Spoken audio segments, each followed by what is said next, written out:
Welcome to episode 15 of the Powerhouse Podcast. I'm your host, Brian Harman, President and CEO of the United Mitochondrial Disease Foundation. I have a special co-host today with me, Ann Melchior, and it's a pleasure to have you on the Powerhouse today. I'm just excited to be here co-hosting with you, Brian. Thanks so much for having me. Well, we have so much talent on our staff, and I know that you'll make an excellent co-host today, and partly because we have excellent guests, and we'll get to that here in a little bit. But I think it'd be good for our listeners to get to know Ann a little bit about your role at UMDF, your time with UMDF, and share with our listeners a little bit about yourself, Ann. Sure. Well, as you said, I'm Ann Melchior. I have been with the United Mitochondrial Disease Foundation for, it will be 10 years this year. Time flies when you are just doing great work, right, Brian? Right. I live in the great state of Minnesota, and I am the Central Regional Coordinator for the UMDF. So tell me what the Central Regional Coordinator does at UMDF. Yeah, so my role within the UMDF is to work with our families, our supporters, those that are interested in getting to know and support our foundation, and to get to know them and to find out how we can support them. If they're affected families, what resources we may have that we can help to provide to them. If there's supporters that are interested in getting to support our mission, how we can help to give them ways to support our mission and further our like-minded interests. So I get to meet a lot of amazing people, amazing families who really are trying to do a lot of great work in trying to find a cure for mitochondrial disease and help so many people. Yeah, it's really the best part of this job, right? The best part of this job is meeting the patient families that we serve and recognizing that so much of what we do is about making those connections. And I know you're one of the first ones to share that it's oftentimes the families themselves who are helping to make these connections for us. You know, hearing from a fellow mitomom talking to a mitomom, provide that support, or meeting at an Energy for Life walk, and opine a little bit on your 10 years at UMDF and just some of the amazing things that you've seen. Yeah, absolutely. You know, it really starts at that. You know, at the heart of it, we really are an organization that is based on community. You know, we're a community that connects community. And in a disease where you can sometimes feel so isolated, that is so extremely important. And our community and our families are amazing at doing that. And they really feel a sense of being able to take care of one another and take care of other families and take care of other individuals that may be affected by mitochondrial disease, and really want to help help others if they're unable to maybe help themselves sometimes in ways they want to try to help others. It is such a selfless and wonderful community to be a part of. I feel very lucky. We certainly have a big, strong team that's helping to move this ball forward. And we certainly know our staff is busy right now as we're planning our annual mitochondrial medicine symposium. It's coming up about a week from when this will air.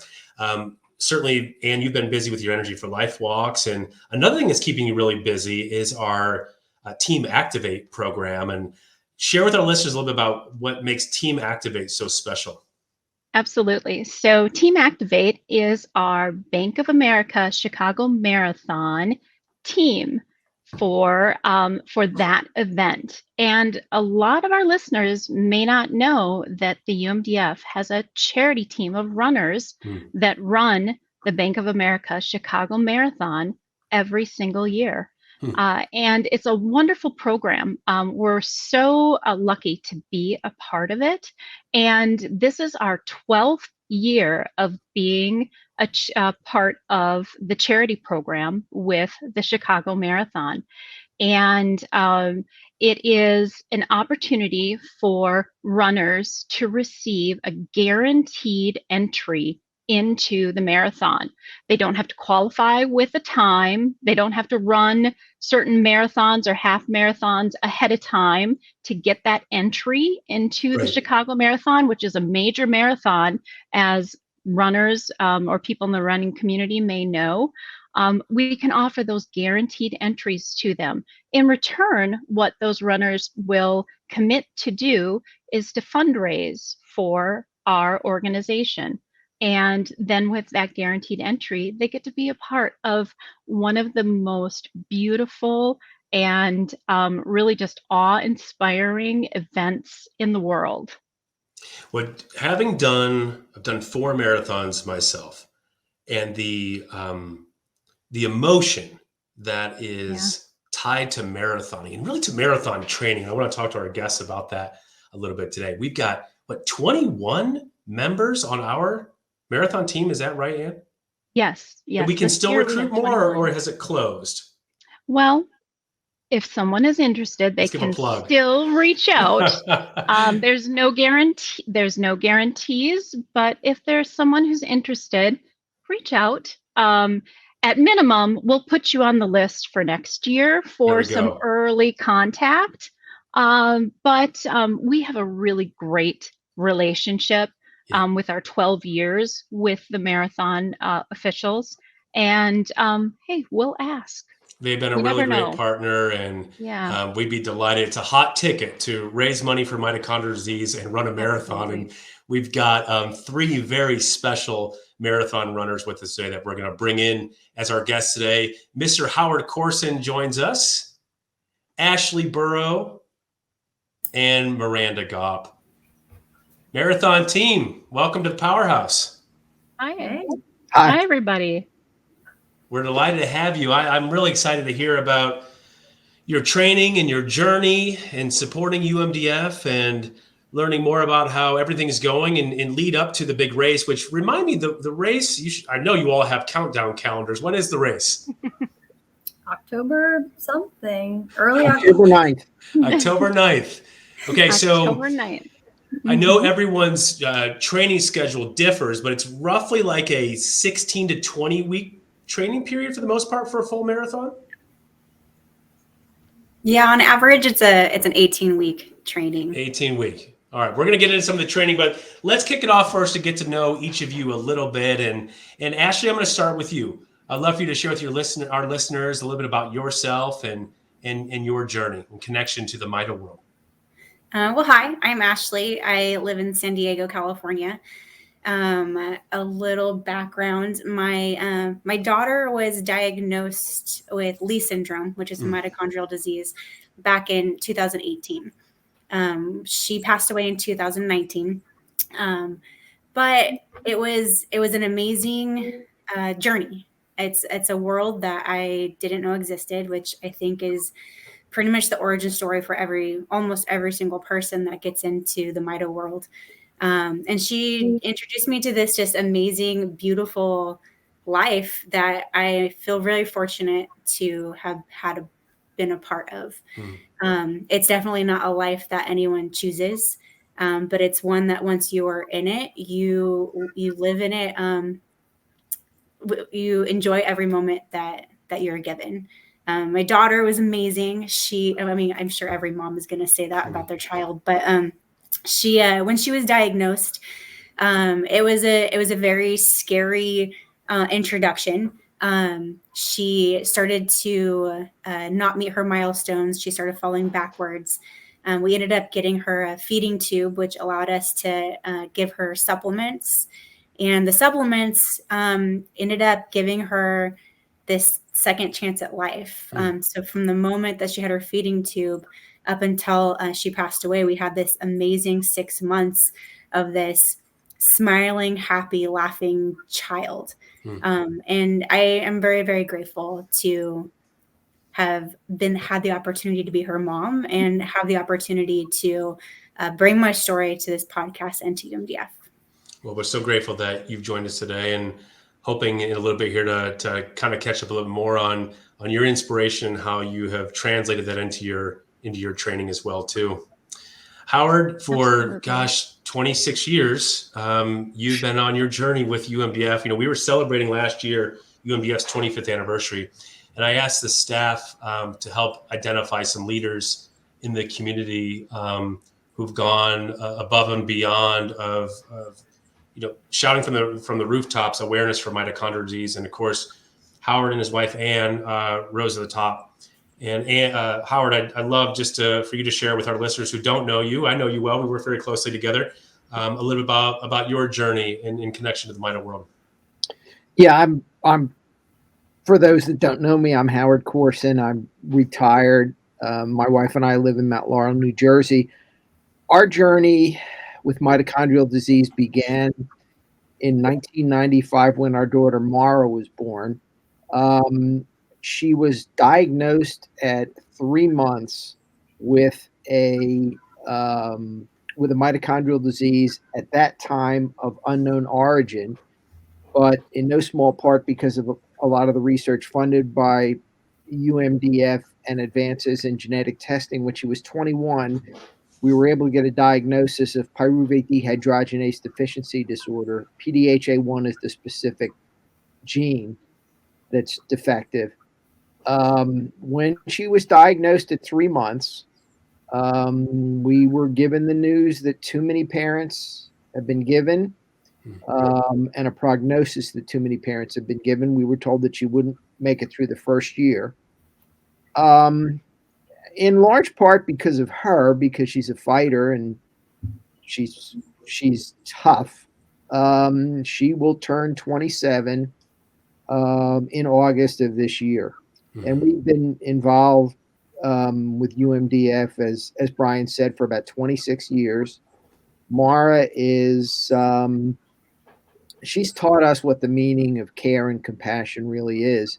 She's total care for us. She's confined to a wheelchair, has a seizure disorder, but she smiles a lot. She's a very happy child who loves nothing more than she's been fixated on listening to Ella Fitzgerald for 24 years. Yeah. She frankly continues to inspire us. And we got involved in UMDF for a lot of different reasons, but we really, really, I hope and pray that we get to the day where there are cures for these diseases and people just don't have to go through what we and so many other parents have gone through over the last 27 years. Well, programs like this are certainly helping us fuel that, right? I was just talking to some board members the other day about some of the new programs that we want to launch in our next fiscal year. And I was talking about the value of our strong connections, and that we just talked about in the show open, and the research talent, the stars aligning around the advancements in science. And the bottom line, it takes dollars to fuel this, right? And it takes unique ways to fundraise. And I'm excited to talk more about that here a little bit too, about the fundraising piece of this and ultimately, helping the patients, moving closer towards treatments and cures. Miranda, you bring a unique perspective here that you're a sibling of a mito champion. Also, marathoning isn't enough for you. You're also an ultra marathoner, I understand. We got to get into that as well too. But if you could enlighten our group a little bit on your connection to the mito world.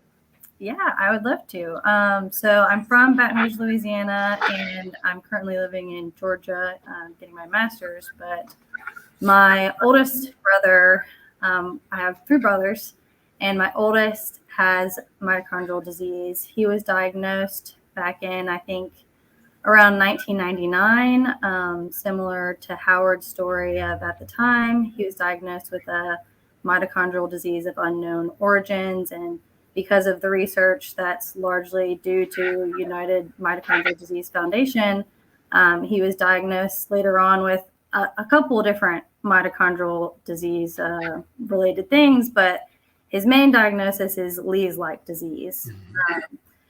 And so, he's the oldest sibling of 4 children. So we've all grown up watching his journey and watching his struggle and really being a part of it. And it's hard. It's really hard. And I'm really grateful that there are foundations like the United Mitochondrial Disease Foundation out there, in part just for the community, knowing that there's other people out there that know what it's like, that can offer support and encouragement, and just camaraderie in a way too. Like, I know that I'm not alone and my family is not alone in this struggle, and there's other people that have gone through similar situations. But yeah, it's been a journey. It continues to be a journey. Whenever my brother was diagnosed in 1999, my parents were told to enjoy the time that they have left with him, because he probably wouldn't live to see the age of 10. But this past April, he turned 31. So it's been a very long journey, and he went to high school, he went to college. He's gotten to do a lot of things that typical mitochondrial disease kids don't get to do. And he still continues to live the fullest life that he can. So he's an inspiration to me, and he's just taught us a lot about the human condition. And you never know when life is going to end. You never know when you're going to get something crazy. So just enjoy the time that you have with the people that you love, and do the most with what you have in this life. We appreciate you sharing Absolutely. that. And, certainly there's no comparison. It'd be silly to compare the journey and the struggle our patients are on to the journey of marathon training. But I'm reminded of just so many of the parallels, the emotional toll that marathon training takes, the commitment, the ups and downs. There's so many different, so much allegory tied to marathon training and being inspired by those that we're trying to advance these important programs, advance this important research for. And before we dive deeper into the marathon training discussion and the fundraising, I wanted to turn to you first. You have the real privilege of working with inspiring folks like this and the 18 other runners who are part of the team right now. Like, what's the kind of profile you're seeing of people who say, yep, I'm crazy enough to run a marathon and do the training for it, and I'm committed to doing some fundraising around it and building some awareness? Like, what type of runners do we have outside, in addition to our group here? We have just been so blessed to be able to have our teams made up of, a great cross section of the three amazing people that we have right here with us. The people that have been drawn to our team are people who really, have that drive to do a marathon, but also have that why behind them of some kind of purpose, something that has brought them to our organization.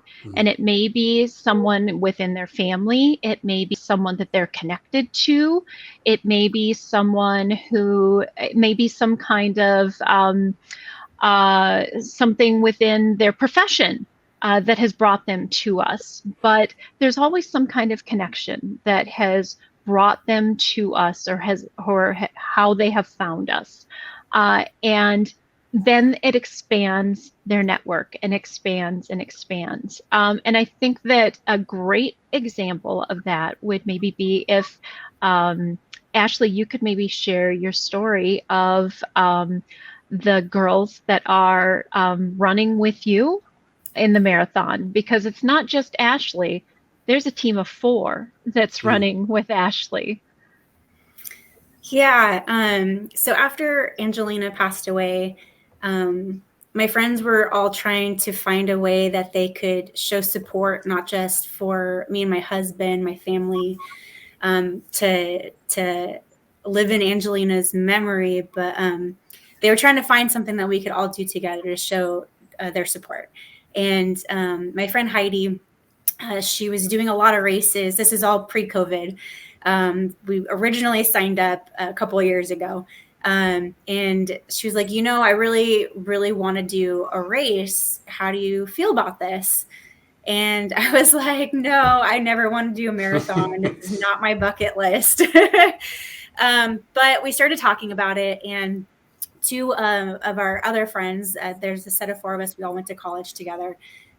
They wanted to get on the marathon wagon as well. So we all made a group decision that we would look at UMDF and see if they had any marathons. We found out about Chicago and Bank of America, and that's kind of how we all got together to do this. So it's not just going to be a trip to remember Angie and to support all of the families, but it's also another chance for the four of us to get together and to do something supportive for the whole community. So this is Marathon 1 for you and your group. For all of us put together, yes. Jenny fantastic. Also on the team. She has done a marathon before, but the rest of us, no, this is number 1, and probably, well, we'll see. Those are famous last words. Howard, chime in here. This is not Marathon 1 for you, yes? It will be my first marathon. This is your first full.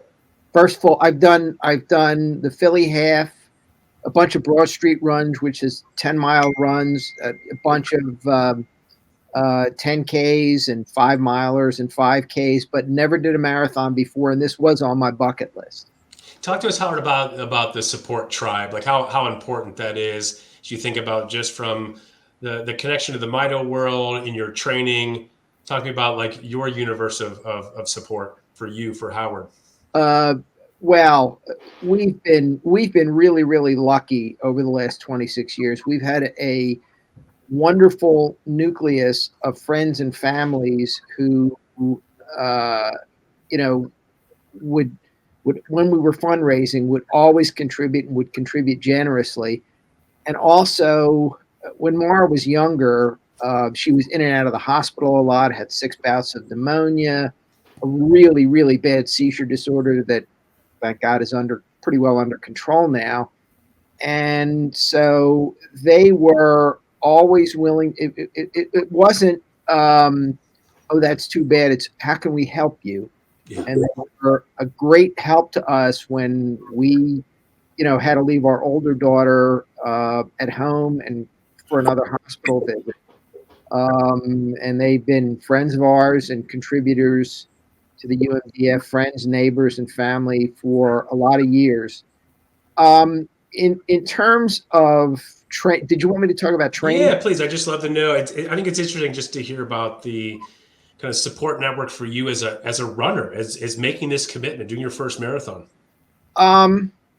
As I'm kind of a solitary runner, there are, some people in my neighborhood who run, and we'll talk about it, and some people in the Haddonfield running store, running club that I'll talk to about marathoning. But it's basically, for whatever reason, I'm a solitary runner. I like to run by myself. And in trying to figure out how to train for the marathon, I'm tactile. I'm not going to do it online. Probably an age thing. So I ended up getting a copy. I wanted a book for marathon training for someone whose goal was to finish in a vertical position, not necessarily a particular time.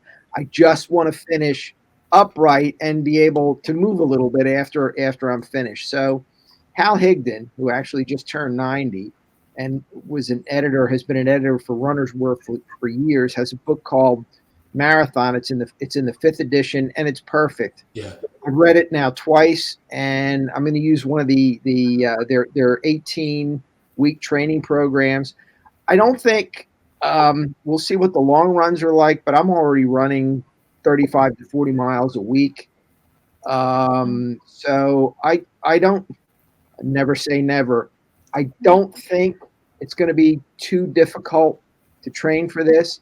I just have to, as he said, just take it slow. I have the time where if I'm running 10, 11, 12-minute miles, particularly for long runs, I have the time to do that. I'm going to do that, obviously, for no other reason than to avoid injury. Howard, would you... Go ahead. Howard, would you share with everyone the milestone that you have coming up a few weeks after the marathon? Oh, that one. Oh, okay. Yeah. All right. Well, a few weeks after. Up to you. I mean, up to you. Up to you. That's fine.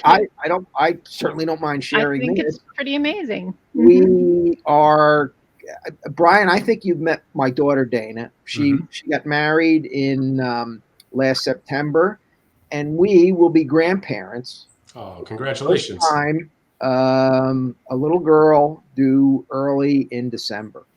Fantastic. All sorts of inspiration for the. We're looking forward to that. I mean, Dana and her husband, Joe, who's a history teacher in Washington, D.C. They live in Washington. They were planning to come out to Chicago. Now that's basically TBD, depending on how she feels. They wanted to come out and watch me run, which is basically come out, have breakfast, lunch, and then wait another couple hours until I. That's right. I'm going to take my time. Like I said, all I want to do is finish vertically. But yeah, it's wonderful news. We all need a team cheering us on. Congratulations, Howard. That's awesome. Miranda, I have to think you're probably running alone occasionally if you're doing ultra marathons. There's not a deep bench of people who get up and run ultra marathons, but talk to us a little bit about your training and what's going on from your preparation standpoint. So I have only run one ultra marathon. Oh, only. And put it on the show notes. Only one. And it's funny that you say there's not a lot of people running ultra marathons, because in the group that I run with, they are all the ones that peer pressure me to run ultra marathons. Oh, funny. Got to find a new group. They're the really crazy runners. Yeah. So talk to us about your tribe. Okay. Yeah. So I probably have a little bit different perspective of running and maybe like slightly different approach, but I ran cross country and track in college for the Southern Athletic Association in NCAA all 4 years. So I have a pretty good base in understanding training. So I'm not really like looking into any training guides. I'll probably just make my own training. I've lived in Georgia for the past 3 years, and there's a couple groups that I've run with here. But two of the people that I run with are actually also running the Chicago Marathon. Mm-hmm. So I'll have some training partners over the summer, which will be nice for those long runs and some speed sessions. But they're just incredible. They're so fast. They're way faster than I am, but they're also like twice my age. So they're kicking my butt. I'm hoping that I can just keep up with them in the marathon. But they're incredible. Right now, I'm just trying to get any miles that I can in. I'm finishing my Master's of Science right now, so I'll be defending my thesis early August. So I'm making the final push towards graduation, and that's where a lot of my motivation and a lot of my time is going towards right now, is to just finish that. So any miles that I can get in right now are great. Defending your thesis and training for a marathon. I'm going to see the new Top Gun movie this weekend. I think I'm busy. That's incredible. Right. It's a lot. Right. It is a lot. But the running is definitely good to manage the stress and to keep me sane. Yeah, I was going to go down that path. Like, let me just open this up to the group. Like, bottom line, what do you love about running? Like, why'd you choose? I know there's the bucket list. Ashley's shaking her head like, I don't love it. Don't love it. So I'm going to pick on you first, Ashley. Like, have you had to pick something you love about running? What is it? I don't love running. I love races. I love being in the excitement and around all of the people. We all ended up in that same spot, whatever our journeys are. So I love that. I love the excitement and inspiration, but the actual training and running, it's not my favorite. So you are maybe signing up for the one and done, which is, again, some famous last words for many marathoners I know, is crossing that line and saying never, ever, ever again. Yeah, and then I don't know. 18 months roll around, like you want that fix again. We'll see when we get there. You know, right. I mean, I hear everybody gets that runner inspiration once they accomplish it, and then you don't want to stop. So I'm hoping that happens. I'm hoping I find a love for running. I'm constantly trying to find it. The old runner's high, right? Right. How about the rest of the group? What are some of the joys that you have found in going through this training? Well, I just love running, period. I mean, I've been a runner for most of my life. running pretty consistently, I think, since I was in 7th grade. So I love it. It's brought so much joy to my life, whether it's through friendships. I've made so many meaningful relationships, and each run is like a little adventure, I think, whether it's outside or whether it's into the never-ending depths of my imagination. It's time to meditate, I think. It's time to unplug and get away from all the chaos of the world and just move my body and get some sunlight and remind myself that at the end of the day, I'm a human and I have this one body and I need to take care of it. And I think it adds a lot of value to my life, whether that's through friendships or through experiences or life lessons, like how to be gutsy and go after things, even if they're scary and physically and mentally hard. So it's just brought a lot of joy to my life, and it keeps bringing a lot of joy to my life. But I think it's just fun. Well, and you bring up a great point. There's just few times in our life you get, on a 4-hour long training run that you get just by yourself or with friends. But in your own head, in your thoughts, and there's something therapeutic about that, at least that I have found. And Howard, I'm curious if you share a similar perspective. I feel the same way. I love running. I ran a lot, and it's funny back, and this is a problem I have with a lot of physical education curriculums. When I was in high school, which would be in the 60s, almost sounds like the Mesolithic era. When I was in high school, you didn't do any running. You just played team sports. The only time I ran in high school was they actually had a requirement that you had to run a mile in less than 12 minutes. I probably weighed about 30 pounds more than I do now when I was in high school. And I remember running in a pair of Chuck Taylor Converse because I didn't even know what running shoes were. And you had to run it in less than 12 minutes. And I think I barely made it. Flash forward into my late 20s, early 30s, and I started running races, running 5 and 10Ks. But then I got sedentary. And unfortunately, got pretty heavy. In 2012, I was up to about 205 pounds, and my knees were bothering me, on the border of, needing blood pressure medication. And I just decided at that point, thinking ahead for retirement, I needed to start some good habits. So I started by walking and then started running and took off 60 pounds, and I've kept it off. And the running's I love it. It's become almost an obsession. The hardest thing for me, be coming up in training, is taking rest days, because I run pretty much every day and pretty much in any kind of weather. The only weather that I don't run in is snow or ice. But if it's cold, I'll wear like 3 or 4 layers, and I'll run in anything up to about 90, 92 degrees. So, and I enjoy it. I do my most creative thinking when I'm running. And I just enjoy, particularly during COVID, there were 3 things, frankly, that got me through COVID. One is running. Second is my wife, Ann. And the third, to be honest with you, is good whiskey. Always. Although I have found too that you have to manage that through training process as well too. And the diet, it does beget so many other healthy habits, because one of the worst things was, you went out on a Saturday night and maybe you had everybody thinks pasta is great, but it's not great when you have like a load of Alfredo sauce on top of it and you've got a 3.5-hour training run the next day. It does get you in an overall healthy mindset for sure, outside of just the time put in and the miles put in. Yeah. Absolutely. And it's so wonderful to hear you all talk about that you found some type of joy in it, or some type of thing that you look forward to in the races.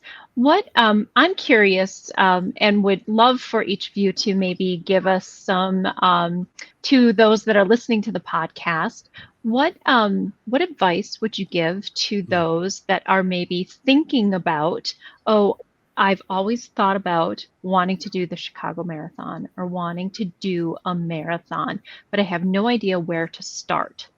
What advice would you give to someone who's thinking about wanting to start or maybe apply next year? Where would they start? Well, I would tell them to contact you, Anne, to see if they can run for UMDF, firstly. Mm-hmm. But secondly, anytime that someone asks me, how do I start running? Or how do you love to run? I tell them to just take it slow. Go out and run for 5 minutes. And then once you can do that comfortably, run for 6 minutes, run for 7 minutes. It shouldn't be something that you're killing yourself to do, because that's how it becomes unsustainable when you're trying to go from nothing to running 5 miles every day. That's how you get hurt, and that's how it's really difficult to keep up with. But if you just go out and try and run a mile, do that until you can run 2 miles. You got to start slow and you got to start easy. Mm-hmm. Absolutely. If you start with too much, you're not going to like it. Quickly not going to like it. Yeah, and you're going to hurt yourself. Absolutely. True. Yeah, I would agree. You just have to take small steps. A marathon might be something that you can plan for in a year or two, but if you've never done a race, like she said, start with a half mile, a mile, plan like a 5K that you can strategically place races throughout the year to keep you onto your goals. And also you have to find that inspiration of why are you doing it? Is it just because you want to run a mile? Is there something deeper than that? Can you dedicate those miles to someone that maybe can't do a race or can't walk or can't wheel through an exercise pattern that way? I know that helps me sometimes when I just really don't want to run. I just think about a family or a person that I can at least dedicate that day to, so that it's not for me anymore. It's for someone else, and that expectation is there. Mm-hmm. Yeah. For me, I would, before I decided to do this, although Anne is very persuasive and I think she kind of talked me into it. But, I talked to people who'd run marathons and they basically said the same thing. They said, start with shorter races and see how you do. And this was a number of years ago. So, I've done 5Ks, 10Ks, 10 milers, and a half marathon. I felt fine after all of them. So, I feel comfortable at this point in doing the training and putting the miles in. And the important thing is I have the time because I am slow, but putting the miles in so that I can get to the point where I can complete a marathon. That baby step advice is just so important, Miranda, as you're sharing that. I'm recalling my first marathon at age 25. I had broken up with my girlfriend. And this is like 3 girlfriends and now happily married to my wife. This is a long time ago. It's funny how inconsequential it is looking back. It's like, you know what? I'm going to get in shape and I'm going to go run a marathon. And I'll never forget the look on my roommate's face as I went to do 1 lap around I exclaimed to him, I'm going to go start marathon training. Had no idea, right? Went out there and did that first lap and coming back and huffing and puffing. But what's amazing is when you start getting into the program and you realize, okay, it's a quarter of a mile. It's a half mile. Now all of a sudden I'm doing 5 miles a couple times a week. And one of the things I always tell folks who got into marathoning, it was almost like a warning shot, and not to discourage anybody doing their first. The marathon itself, to me, almost became somewhat anticlimactic because you get to the point in your training where you say, oh, I'm going to do this. I just ran 22 miles, right? You get that moment of like, wow, that this work is paying off and I can see myself doing that. And I hope for those of you having your first, you get those moments, because I think that's to me, the most emotionally charged part of marathoning is when you realize that you can do it. And then you layer on top of that all of your whys. I mean, it's why we're so inspired by all of you, because you have brought your why to the benefit of not just the Mito champions in your world, but the thousands that we serve every year, right? This is, we've got no shame in this. It's a fundraising effort. It's important that we continue to raise dollars through initiatives like this. And Ann, I don't want to lose sight of that. Like, I want to talk about the fundraising piece of this and just some of the things you've seen from the runners, and hopefully this group can chime in too of some fundraising tips or how you plan on kind of rallying friends and families to support your efforts. How has that been going so far? Well, yeah, go ahead, Miranda. I was just going to say that I would love any tips. Yeah.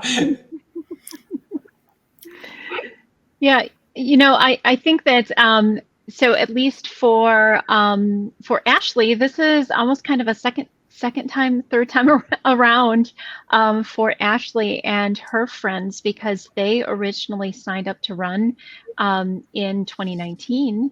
And then COVID happened. And so they were fundraising for us through that time. And then the marathon was canceled. And so had a number of different variations of fundraising through that time with us when we were all in our homes. We had a energy burst week where we did some really fun things with what were some of the challenges that we did during that time, Ashley? We did some TikTok challenges. We did a burpee challenge one day. Just, some fun things to bring awareness and fundraising, do some things on Facebook. But just truly, I think that when it comes to the heart of it is letting your family and friends know what you're doing, why you're doing it, and usually at least that minimum will be people wanting to support you. Starting there is just a great place to start. People will say, yes, I want to support you. How can I support you? That's just the bare minimum of starting just right there. Ashley and Howard, do you guys have some things that you'd like to share? Howard, did you want to go first, or? Yeah, okay. I hate asking people for money. I admit it. I really do. And I put that aside, particularly for this. And I just basically wrote a very simple bio about Mara and why I'm doing this. And people responded to it. And for whatever reason, for this particular effort, I wasn't afraid to ask. And people were just willing to step in and contribute. For me, it's really as simple as that. For me, I have a couple suggestions. One, obviously, definitely utilize social media, especially Facebook, because it's really easy just to set up a link. People can see it. They can donate right away. But number one is just telling your story. Even if you think that people have heard it before or it's repetitive, tell it again, because you don't know who has heard it, who has missed it, or maybe there's a detail that resonates with them that they didn't know about before. For me, I always do a 30 days of Angie, the month of her birthday. And what I do is I have two different things that I do. Every year is a little bit different, but the first year I just, she was still with me. So I would explain every single day just a little bit about her journey, her fight, her therapy, the things that she is going through. And that just brought up the awareness for all families. It didn't necessarily need to be just Mito. It just could be any struggle with hitting milestones, or a child, someone else's child that might be also having some developmental delays. The second part of it is, since she passed away, I created like a fairy tale story. And so I made her life into this fairy tale that everybody can read every single day for the 30 days before her birthday. And what that does is it populates my Facebook or my Instagram so that it's coming up on people's feeds. And in between that, I can say, hey, I'm also doing this marathon. I do have a goal. It'd be awesome if you could help me reach it. But if not, I totally understand. Please share my story. And then if they share my story, then I'm also getting put onto their Facebook feeds for their friends, or people are tagging. And what it does is it even if someone can't help with fundraising, they can help with the awareness. And that just, it brings it all in. It brings in the funding. It brings in the support that you need to kind of get the word out there. But definitely do games too. Those are a lot of fun. Like Anne mentioned, we did a bunch of TikTok videos last year. I do 10 days of burpees for Awareness Week. I know, but you know what? Life is hard in a mito world, right? I mean, they're functioning on an energy level that is so much lower than us. So if I can't do 10 burpees, I mean, I just feel like no matter what, I can do hard things. I have the energy to be able to do it. It'll be hard, yeah, right. but I can push. And same thing with the idea of the marathon. It's gonna be points where it really sucks. But right. In my mind, I have to remember, there's a lot of people, adults and kids out there, that are not able to manufacture the energy to do this. And I'm a person that has that. I can. So I'm just gonna push harder. And the same thing with fundraising. It's the same idea, right? You just have to keep pushing. You just have to keep telling your story. And at the end of the day, I always feel weird too. I hate asking for money. I hate like being that voice that says, hey, still keep giving me stuff.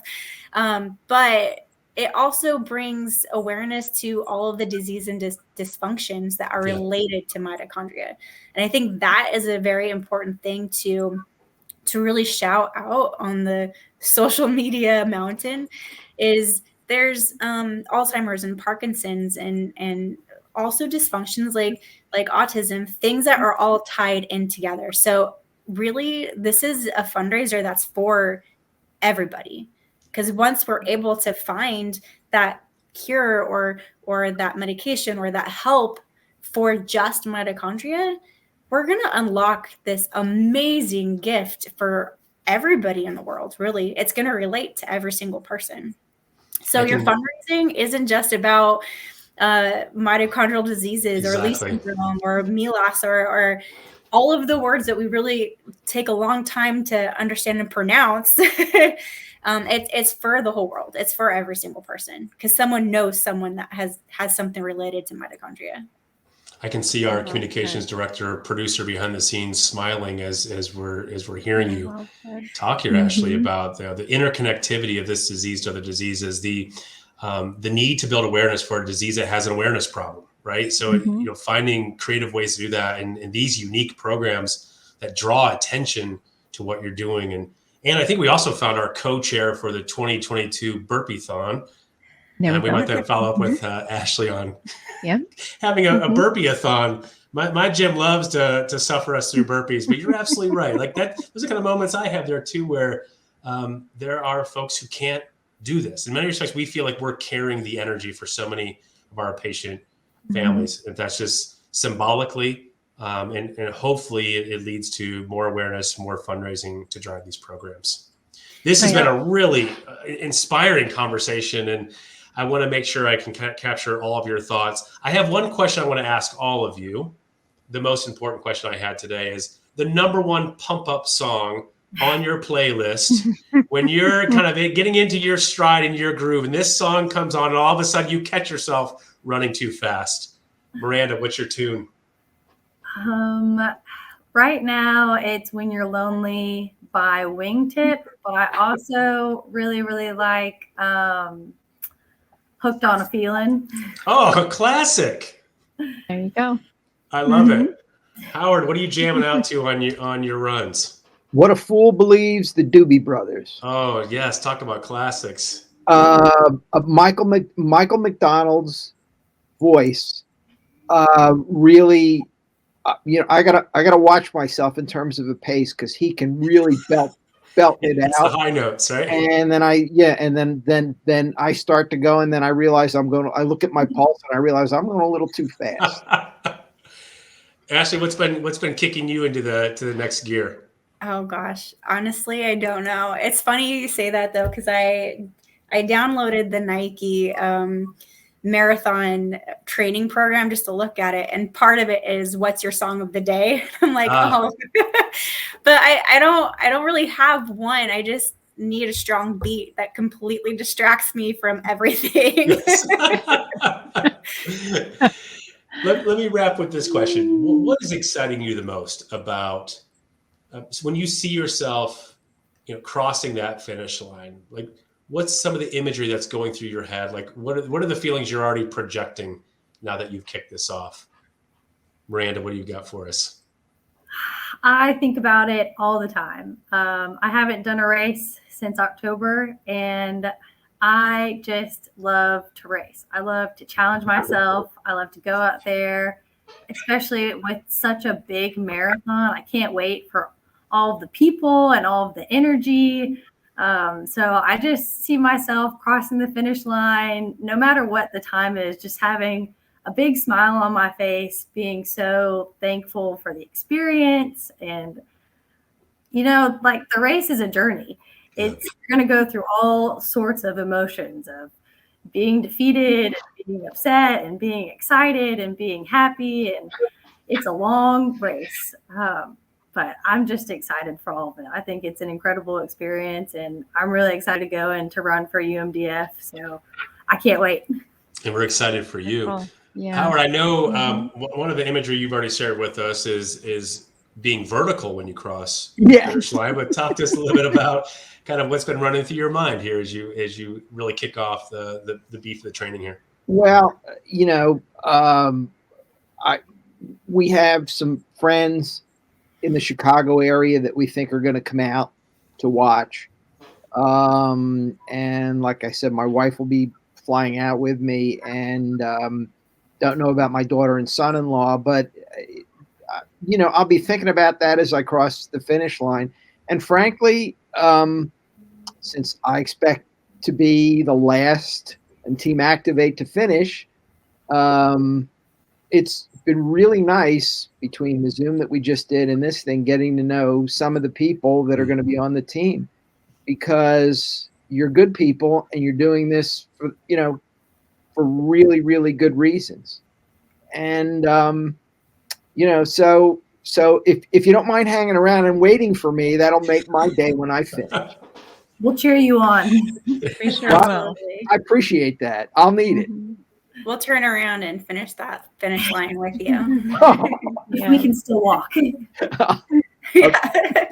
We might be rolling at that point, but Ashley, talk to me about kind of what's exciting you, what your thinking is. You head into this busy summer of training. I agree. I'm excited to meet everybody. I'm excited to just be in Chicago, surrounded by everyone, and everyone on our team.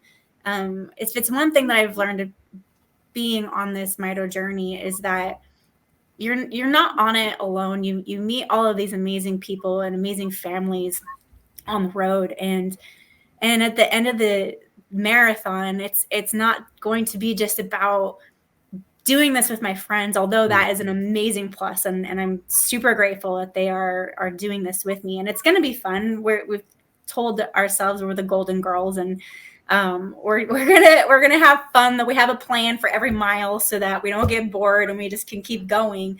But it's making other Mito families proud at the end of the race. It's crossing the finish line, and knowing that I've done this for them, and they have all been such a huge impact on my life and a part of my family. And like here in San Diego, we have a pretty big, not pretty big, we have quite a few Mito families, and each one of them are my friends. Some of my closest best friends are all Mito moms and Mito dads, and doing this in honor of them, I really can't think of something better.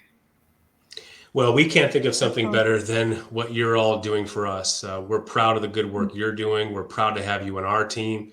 And that's what it takes. It takes a team of staff and fundraisers and moms and dads and aunts and uncles, brothers and sisters, researchers, shoulders to lean on, right? There's so many parallels to the arduous journey of training and the tribe we need around us to move all of this forward, to move this mission forward. And it starts because there are folks like you who wake up and say, yeah, I'm going to do something different. I'm going to check that bucket list off, and I'm going to do something a little bit bigger than myself too. Right. I'm going to do this and raise money for this organization. So we are excited for you. I want to mention too, I'm sorry. It's also being able to do something with UMDF. When you have a Mito life, you're always constantly trying to find some impact that you can make and attach yourself to different organizations or fundraisers, or getting, like I said earlier, the awareness out and finding a way to like be able to work with UMDF is also a big honor too.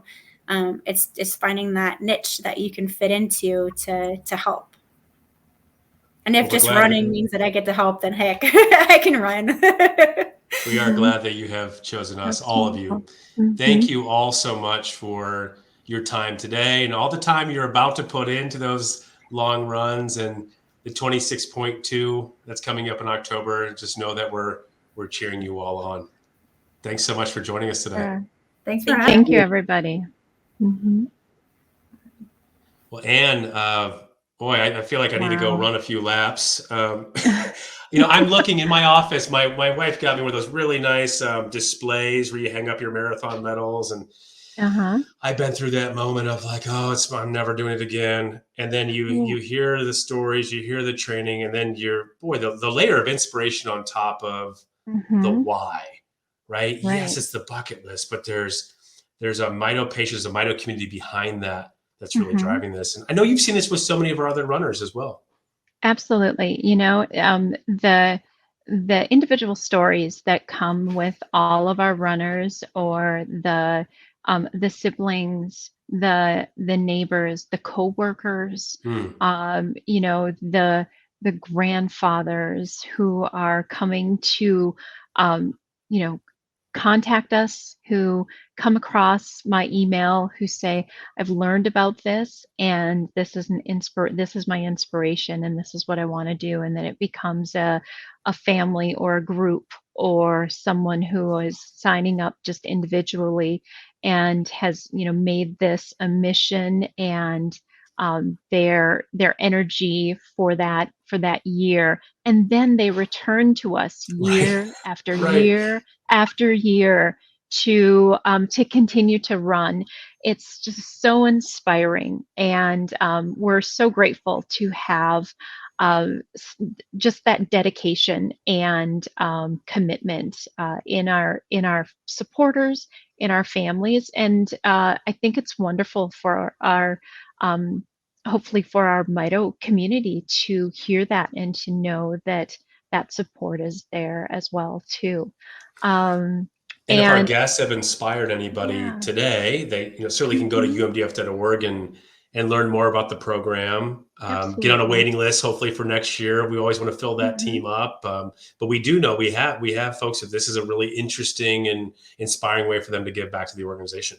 Absolutely. And, I think that I certainly need to make sure that at the top of the waiting list for next year a certain name. I'm going on mute. Brian Harman. Perhaps. If my left knee will help me out, we'll see how it goes. I will say, again, catching up with our guests today, it brings back a lot of great memories. I was laughing when I asked Ashley what she loves about running, and I just saw her go like this in the background, right? But it's funny, there's a little bit of, all the emotions, you kind of fall in love with it. You fall in love with the process, and recognizing that the pain and the tough parts are part of that process too. It's part of what you end up loving about it. And one thing we love for sure, and are our dedicated fundraisers, our dedicated community. We have the real privilege of doing this every single day and supporting the Mito community. But what keeps us moving is knowing that there is an army, a legion of supporters across the United States, across the globe, that are helping us move this ball forward. So once again, special thanks to our guests today, Howard, Ashley, and Miranda. We're cheering them on as they head into the Chicago Bank of America Marathon coming up here in October. Be sure to follow us on social media. We'll be sharing part of their journeys on there. We'll be sharing more about the event. You can follow us on Facebook, Instagram, Twitter. Check out our YouTube channel. Until next time, go fast. Thank you.